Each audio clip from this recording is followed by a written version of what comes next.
Hello, me Shraddha life of Konkani या YouTube चॅनलवरती मी सर्वांचं स्वागत करते.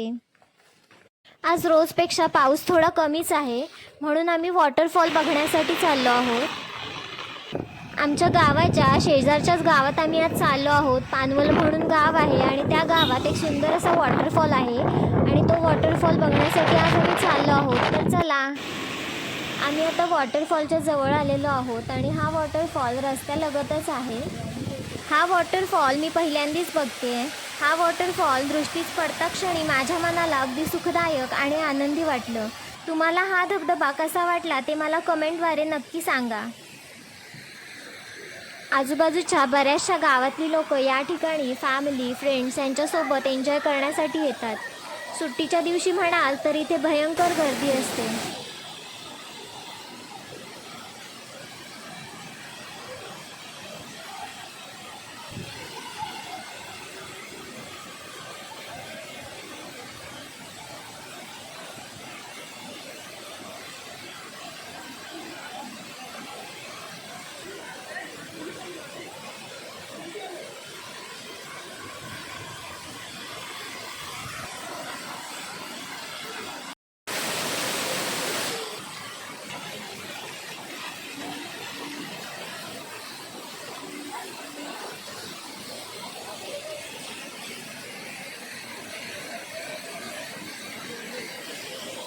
बघू शकता सर्वजण इथं मस्तपैकी एन्जॉय करतायत.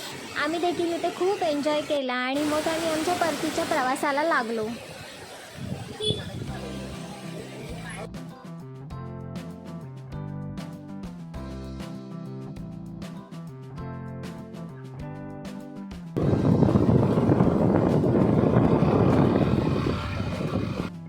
दुसऱ्या दिवशी सकाळी सकाळी अण्णा, बंटी आणि मम्मी हे तिघजण अळंबी म्हणजेच रोवणं शोधायला रानात गेले.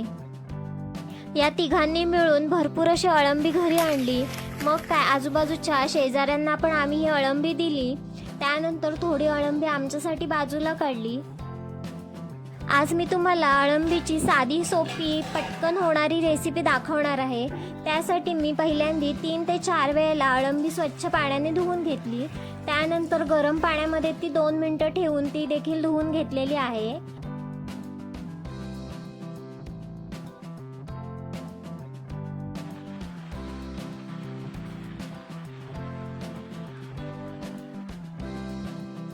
अळंबी स्वच्छ धुवून झाल्यानंतर ती बारीक चिरून घ्यायची आहे.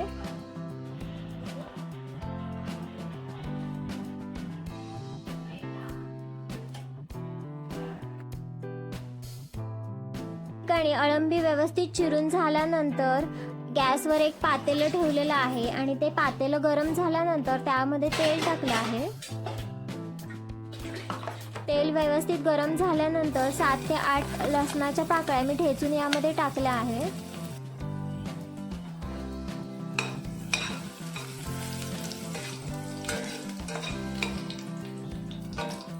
लसूण व्यवस्थित भाजून झाल्यानंतर यामध्ये कांदा टाकायचा आहे. या ठिकाणी मी 2 छोटे कांदे बारीक चिरून घेतलेले आहे.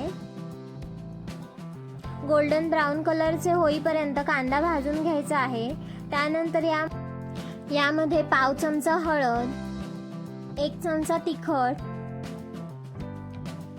धणा पावडर पाव चमचा, त्यानंतर अर्धा चमचा किचन किंग मसाला टाकून घ्यायचा आहे. व्यवस्थित मसाले भाजल्यानंतर यामध्ये अळंबी टाकून घ्यायची आहे.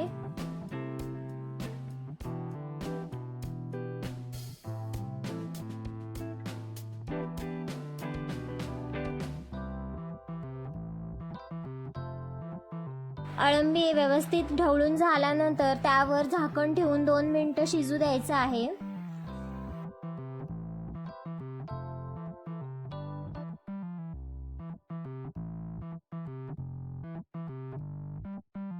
आता या ठिकाणी अळंबीमध्ये चवीनुसार मीठ घालायचं आहे.